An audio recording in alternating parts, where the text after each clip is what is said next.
Hello, അസ്സലാമു അലൈക്കും. ആ ഇത് അസ്ഗർ ഈമോ പ്ലസ് കഴിച്ചതിൻ്റെ ശേഷം, അതായത് ഫസ്റ്റ് മുതൽക്ക് അപ് ടു ആ ലാസ്റ്റ് വരെയുള്ള ഡേറ്റ് ഏതാണോ കാണിച്ചിട്ടുള്ളത്, അങ്ങനെ ഒരു നാലെണ്ണോ അഞ്ചെണ്ണമായിട്ട് കാണണം. 5 റിസൾട്ട് ഞാൻ വിട്ടിട്ടുണ്ട്. അപ്പോൾ ഈ റിസൾട്ട് വിടുന്നതിൻ്റെ, അതായത് ഈമോ പ്ലസ് കഴിക്കുന്നതിൻ്റെ മുൻപുള്ളതും ഈമോ പ്ലസ് കഴിച്ചതിൻ്റെ ശേഷം ഉള്ളതും ആ ഡേറ്റ് നമ്മൾ ജനുവരി മുതൽക്കാണ് ഈമോ പ്ലസ് കഴിക്കാൻ തുടങ്ങിയത്.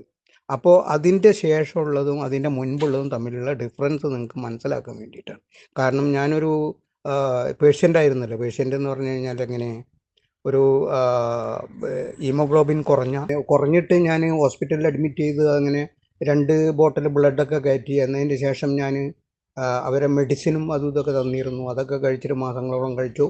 പിന്നെ അതിൻ്റെ ശേഷം നമ്മൾ ഏകദേശം 24 ഡിസംബറിലൊക്കെയാണ് എനിക്ക് ന്യൂട്രസോട്ടിക്സിനെ സംബന്ധിച്ച് മനസ്സിലാവുന്നത്.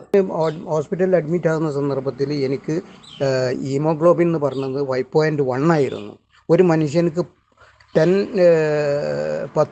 വേണം, 10 കുറയാൻ പാടില്ല. ഇപ്പം എൻ്റെത് ഹീമോ പ്ലസ് കഴിച്ചതിൻ്റെ ശേഷം ഉള്ള റിസൾട്ട് അത് 12 വരെ എത്തിയിട്ടുണ്ട്. അത് നിങ്ങൾക്ക് അതിൽ ചെക്ക് ചെയ്താൽ കാണാം. അത് വേണ്ടിയിട്ടാണ്.